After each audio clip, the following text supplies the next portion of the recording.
네, 여러분 안녕하세요. 2025년 3월 14일 금요일입니다. 한 주가 빠릅니다. 오늘도 날마다 만나러 주님과 만나고 또 말씀으로 귀한 영양식을 먹기 위해 오신 여러분 너무너무 축복합니다. 오늘 사순절 벌써 아홉째 날입니다. 오늘 하나님께서 주신 말씀, 이번 한 주 동안 하나님의 뜻을 따라 뜻을 쫓아 어떻게 살아야 되는지 어떤 말씀이 있는지 함께 나누도록 하겠습니다. 오늘 말씀 마태복음 18장 21절에서 22절 말씀입니다.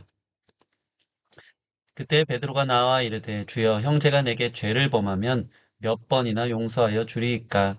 7번까지 하오리이까? 예수께서 이르시되 내게 이르노니 7번뿐 아니라 7번을 70번까지라도 할지니라. 아멘. 자, 오늘의 적용입니다. 오늘 하나님의 뜻을 따라 살기 위해서 하나님이 우리에게 말씀하시는 것은 용서하라라는 것입니다. 우리가 용서하려면 어떻게 해야 될까요? 나를 용서하려는 하나님의 마음을 묵상하자. 죄를 지었어도 회개하는 마음으로 그분께 돌아가면 그분은 늘 품어주시고 다시 시작하게 해주신다. 여러분, 먼저 용서하려면요.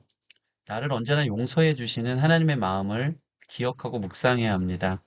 시편 103편 8절 보면 여호와는 긍휼이 많으시고 은혜로우시며 노하기를 더디하시고 인자하심이 풍성하시도다. 이것이 우리의 삶을 아시는 하나님께서 그동안 우리를 용서하시며 품어주신 주님의 사랑인 것입니다.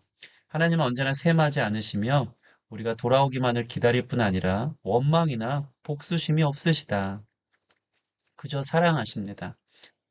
그러나 우리는 어떻습니까? 우리는 자신에게 잘못한 사람을 잘 용서하지 못합니다. 품고 삽니다. 계속 원망합니다. 특별히 그 사람의 잘못이 반복될 때는요, 특히 더 용서하기 어렵습니다.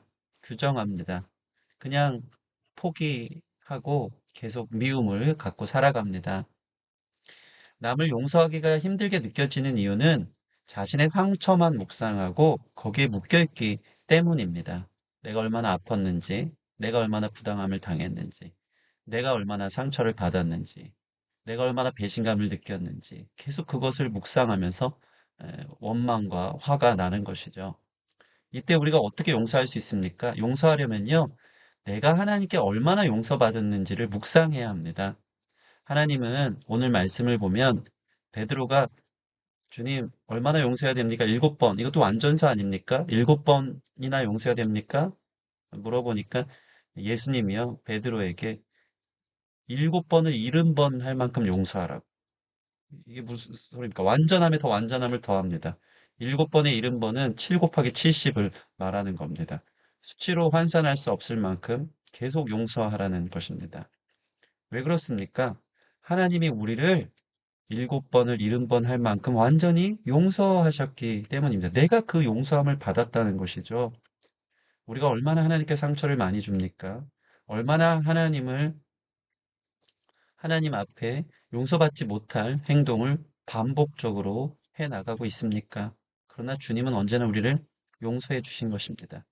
내가 용서받은 사람임을 온전히 믿을 때 우리는 내 안에 있는 정죄감이나 수치심 속에서 살아가지 않을 수 있고요.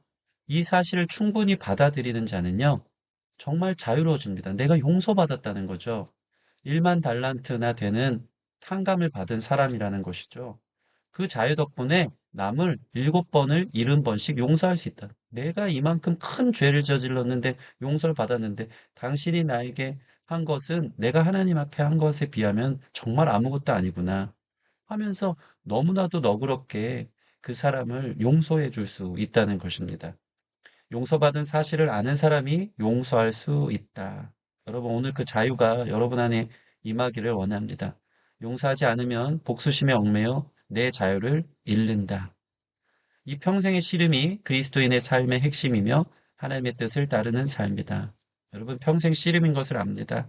그러나 하나님의 뜻을 따르는 삶을 위해 우리는 또 주님의 말씀에 순종하며 그것이 어려운 일이겠지만 사실은 나를 자유케 하는 일이라는 사실, 또 내가 얼마나 용서받은 사람인지를 깨닫게 하는 사실이라는 주님의 은혜라는 것을 기억하며 용서할 수 있는 저와 여러분 됐으면 좋겠습니다. 오늘의 적용 두 번째입니다. 상처받지 않으려면 오늘 베드로가 이 말씀을 보면 예수님께 와서 예수님 얼마나 용서해야 됩니까? 7번이나 용서해야 됩니까? 글쎄요. 이 베드로 마음에 용서할 수 없을 만한 상대가 있었던 것 같아요.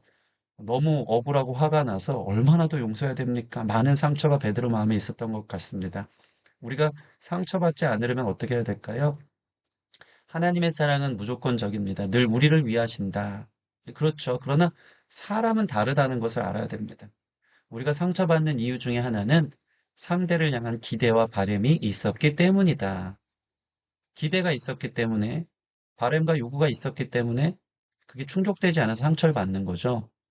믿어왔는데, 그럴 줄 몰랐는데, 당신만은 그럴 줄 몰랐는데, 내가 그토록 기다려줬는데, 자신의 기대를 저버리고 오히려 실망과 피해와 억울함과 부당함을 느끼게 했다며 우리가 상처를 받는 것입니다.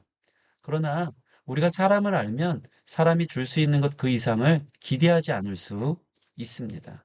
기대가 있기에 상처가 있는 것입니다. 여러분, 사람은 우리 기대를 충족시켜 줄 수 있는 존재가 아니라는 그 전제 속에 있어야 하는 것입니다. 사람은 사랑해야 하는 존재지 믿을 만한 존재가 아니라는 사실을 잊어서는 안 됩니다.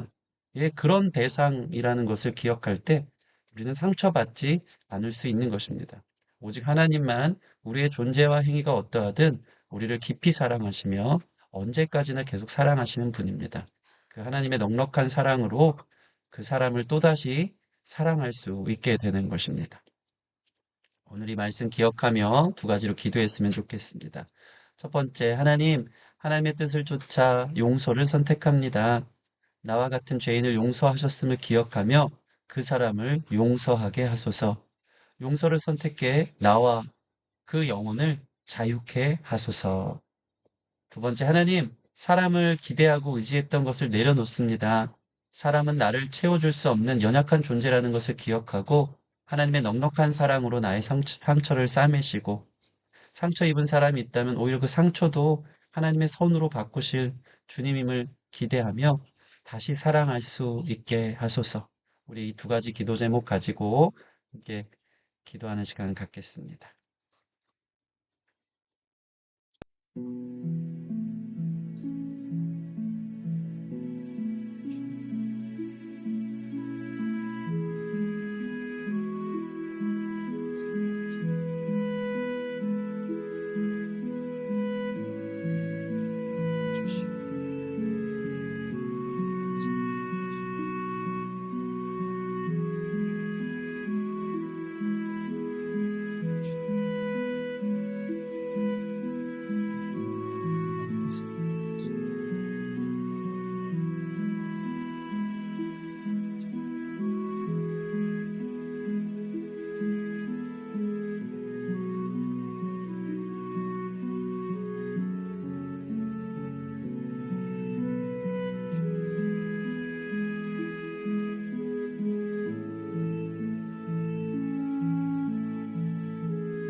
제가 기도하겠습니다. 하나님, 참 어려운 하나님의 뜻이지만 나를 자유케 하심을 믿고 용서를 선택하는 이 아침 되도록 역사하여 주시옵소서. 하나님께서 나를 용서하셨다는 사실을 내가 얼마나 흉악한 죄인인데 또 용납하시고 받아주셨다는 사실을 기억하며 하나님의 크신 용서하심 앞에 나에게 상처를 주고 아픔을 준 그 사람, 하나님의 용서받은 사실에 비하면 아무것도 아닌 그 사실을 기억하며 용서를 선택하게 하시고 특별히 사람은 사랑할 만한 존재지 믿을 만한 존재가 아니라는 사실을 기억하며 상처받지 않도록 우리 마음을 결정하고 그 존재를 끝까지 사랑하며 품어주며 주님께서 공급하시는 넉넉한 사랑으로 말미암아 내 안에 충만한 사랑이 있어 다른 사람을 사랑할 수 있는 우리 모든 성도들이 될 수 있도록 축복하여 주시옵소서. 감사함이 예수님 이름으로 기도합니다. 아멘. 네, 감사합니다. 오늘 하루도 주님 뜻을 쫓아 동행하며 걸어가는 여러분 됐으면 좋겠습니다.